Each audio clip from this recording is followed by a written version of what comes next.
Hello, my name is Roshni Karoon. Myself and my colleagues Neha Patel and Audi Putri will be discussing malnutrition and mortality rates in this presentation. In this presentation, we will begin by discussing why malnutrition is associated with higher mortality rates compared to those without malnutrition. Next, we will discuss two studies showing the association between malnutrition and mortality, one conducted in Sweden and the other conducted in Singapore. Lastly, we will briefly discuss nutrition intervention plans to reduce mortality rates associated with malnutrition. I wanted to begin with a statistic from a study looking at malnutrition diagnosis among hospital discharges in 2018. It was found that inpatient hospital mortality was 3.4 times higher among patients with a coded diagnosis of malnutrition than in those without a diagnosis. Mortality is the most severe complication of malnutrition, and as you will hear about later, studies have shown that malnutrition is associated with an increased mortality. So why is malnutrition associated with an increased mortality rate? To begin, in malnutrition, as it is with any disease or condition, survival depends on the maintenance of vital functions such as those listed on the right: vital organ fueling, tissue oxygenation, water and electrolyte balance, body temperature maintenance, clearance of cellular debris, free radicals, toxins, and immunologic defense. In malnourished patients, many of these vital functions can be impaired, impacting survival. In malnourished patients, vital organ fueling depends on gluconeogenesis and the use of ketones as sources of energy when glucose is in short supply. This means that there will be muscle breakdown and depletion of fat reserves, which results in severe muscle wasting. Oftentimes, infection is associated with malnutrition, as you will hear about in the immune defense slide.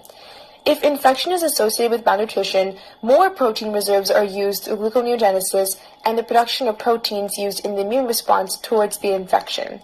Mortality is increased in patients with severe muscle wasting, especially if there is an infection. Mortality is related to the ratio of body muscle mass to the mass of energy requiring organs in the body, especially the brain. Since there would be less muscle mass due to severe muscle wasting associated with malnutrition, mortality increases. This also explains why younger children are at a higher risk of mortality associated with malnutrition and severe muscle wasting. Tissue oxygenation can be impaired in malnourished patients for several reasons, one being anemia, which is where there are not enough red blood cells to carry oxygen to the tissues. Anemia is often seen in malnutrition. Malnutrition is also frequently seen as contributing to the development of anemia. Anemia is a common cause of death in children living in the tropics and can be a sign of malnutrition. Water and electrolyte imbalance is possible in malnourished patients due to potassium depletion, water and sodium retention, and rapid ionic shifts that are associated with malnutrition. Water and electrolyte balance is often impaired in acute forms of malnutrition known as kwashiorkor. Rapid ionic shifts can result in life-threatening cardiac arrhythmias, which is an irregular heartbeat. Excess fluid trapped in body tissues can also result in heart failure. It has been found that water and electrolyte imbalances quickly lead to death in patients.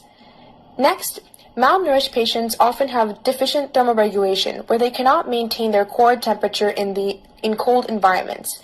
Therefore, hypothermia is possible in malnourished patients and can lead to death.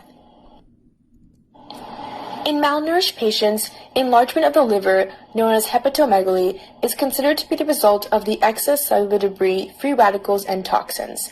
Low fibronectin and deficient clearance systems can occur due to malnutrition. Fibronectin plays a role in the clearance processes of cellular debris, free radicals, and toxins. It has also been found that low serum concentrations of fibronectin correlate with poor survival rates. Fibronectin treatment has been also reported to improve survival in acute forms of malnutrition, such as kwashiorkor. The immune defense can be impaired in malnourished patients, especially T-cell function, which help protect the body from infection. Due to this, infections in malnourished patients last longer and often lead to sepsis. Clinical signs of infection, such as a fever, are often reduced or absent in severely malnourished patients. This means that infections are often underdiagnosed and recognized in the last stages, delaying treatment leading to an increase in mortality. It's important to note that this is worse in poverty-ridden places due to poor accessibility to healthcare, lack of education, and concern for only the health of males.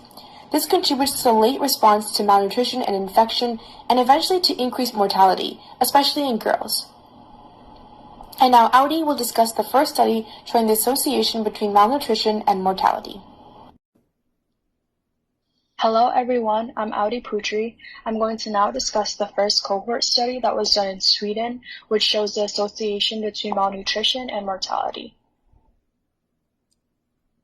So just a bit of background information. It's already known that malnutrition is highly prevalent among older adults, 65 years old or older, who have been admitted to hospitals. A large number of older adults are actually already malnourished when admitted to the hospital, and the condition is associated with a markedly increased morbidity, impaired functional ability, and a lower quality of life. In addition, malnourished individuals and individuals at risk of malnutrition have a higher mortality compared to well-nourished individuals. In other words, they die prematurely. And so the aim of this study is to determine whether malnutrition is associated with cause-specific mortality in older adults. So why is this important to study? While investigating different causes of death related to malnutrition could be used to examine whether the underlying disease, for instance cancer or cardiovascular disease, is decisive for predicting a premature death, or whether the nutritional state, so if you're malnourished, at risk of malnutrition, or you're well-nourished, is more important than the underlying medical condition. So this knowledge could strengthen the decision to screen for malnutrition in clinical practice.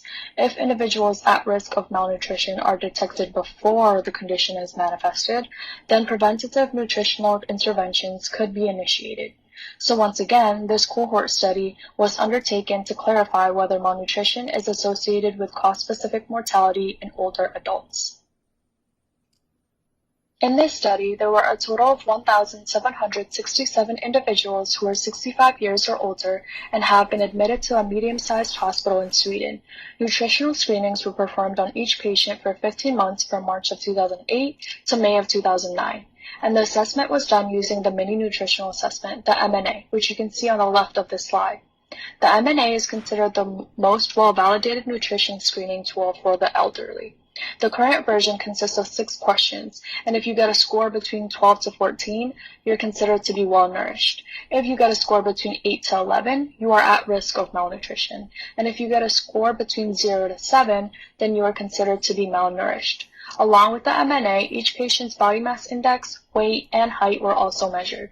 And each individual's condition was followed up until December 31st of 2013. And data was analyzed using Kaplan-Meier curves and Cox proportional hazards regression models, where hazard ratios were calculated to measure the association between malnutrition and cause-specific mortalities. The causes of deaths were classified into 20 different categories according to the International Statistical Classification of Diseases and Related Health Problems, and you'll see these later in the next couple of slides. So what did they find? Well, ultimately, they found that malnutrition is indeed associated with increased mortality in older adults regardless of the cause of death. Out of the 1,767 individuals, 55.1% participants were at risk of malnutrition, and 9.4% participants were malnourished. And unfortunately, during the follow-ups, 839 participants, so 47.5%, had died. And the Cox regression model also showed that there was a significant association between malnutrition and mortality from all the examined 20 causes of death, which I'll highlight further on the next slide. And it's important to note here that, again, the study shows that there is a strong correlation between malnutrition and mortality, not a direct causal relationship. So here in this table, we see the 20 different causes of death. Highlighted in the red boxes are the adjusted hazard ratios for cause-specific mortality. And you can see that all of them are above 1, showing the significant association between malnutrition and mortality of these different causes of death. Notice also that those who were malnourished had higher hazard ratios than those who were at risk of malnutrition. These two graphs show the Kaplan-Meier curves for the cumulative survival of older adults with neoplasms, shown on the left, and diseases of the circulatory system, shown on the right, in relation to the nutritional screening groups. And you can see in both graphs, the malnourished group, denoted with the red line, and the at-risk of malnutrition group, denoted in orange, have much lower survival probability rates than the well-nourished group, denoted in green. This once again emphasizes that malnourished older adults and those at risk of malnutrition had a consistently higher risk of death compared with well-nourished older adults, regardless of the cause of death. This finding is significant because it emphasizes the need for nutritional screening to identify older adults who may require nutritional support in order to avoid premature death. And now Neha will discuss the second study. My name is Neha Patel, and I'll be discussing the study conducted in Singapore and strategies for nutrition interventions. I'll begin in talking about the study. I will first start with 2 facts so you get an idea of how serious malnutrition is. It is prevalent in 20 to 50% of hospital admissions, and it has been shown that malnourished patients have a 3-fold increase in mortality over a 12-month period post-discharge.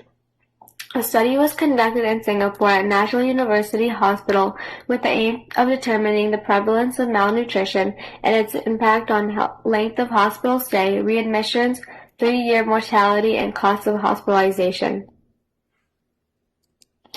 Those a part of the study were patients between the ages of 18 and 74, excluding maternity, psychiatric, and intensive care unit patients.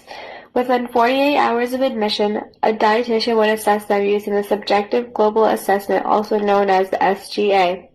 The Subjective Goal Assessment is a nutrition assessment tool that involves different evaluations of their health, such as weight, gastrointestinal symptoms, muscle wasting, and nutrition-related edema. The dietitian would use the SGA to classify a patient into one of the 3 categories: well-nourished, moderately malnourished, and severely malnourished. For the results, patients would be grouped by demographics and specialties, and mortality was tracked on the Singapore Deaths Registry. Using the SGA out of 818 patients, it was found that 71% of patients were classified as well-nourished, 25% as moderately malnourished, and 4% as severely malnourished. The highest prevalence of malnutrition was found in patients from oncology, endocrinology, and respiratory medicine. There was no difference among different races, and it was found that malnourished patients were more likely to be older and male. Those were just the general results about malnutrition from the study. It was also found that malnutrition is a significant predictor of overall mortality with an adjusted hazard ratio of 4.4, which means those with malnutrition were at greater risk of death. It was also found that there was a 4-fold increase in risk of death at 1-year follow-up and a 3-year fold increase in risk at the 3-year follow-up. This table shows the hospitalization outcomes, cost, and mortality between well-nourished and malnourished patients. I will only focus on comparing the mortality for the patients. Mortality is higher for those who are malnourished than those who are well-nourished. The inpatient mortality for malnourished patients is 4.3% compared to 0.3%. At 1 year, it is 34% compared to 4.1%. At 2 years, it is 42.6% compared to 6.7%, and at 3 years, the mortality for malnourished patients is 48.5% compared to 9.9%. There is clearly a significant increase in mortality and shows how there is a relationship between malnutrition and mortality. From this case study, it may seem as if malnutrition is the cause of mortality in hospital patients. However, it is constantly reiterated in the article that there is no way to be certain that malnutrition causes mortality. For example, someone comes in with a terminal illness, there is no way to know if they die from the illness or from being malnourished. What this case study does show is that there is a correlation between those who are malnourished and being at risk for future conditions and mortality. With the high percentage of malnourished patients, there needs to be a nutrition intervention to aid those who are admitted into hospitals malnourished that I will briefly go over in the next topic. Some hospitals have put in place nutrition intervention plans to reduce mortality that I'll explain in the next slide. For these nutrition interventions, healthcare professionals will be working together to devise a plan for the best way for patients to stay nourished. Some examples of this would be oral nutrition supplements and a gastrointestinal tube that would give them the nutrition they need. However, it would not be enough for healthcare workers to give them the nutrients. These patients need to understand the importance of it and why they need to continue with what they learned from the interventions. And lastly, before the patient is discharged, healthcare workers need to make sure that they understand everything that was said and that those who will be taking care of the patient during recovery understood how important it is for them to be well nourished.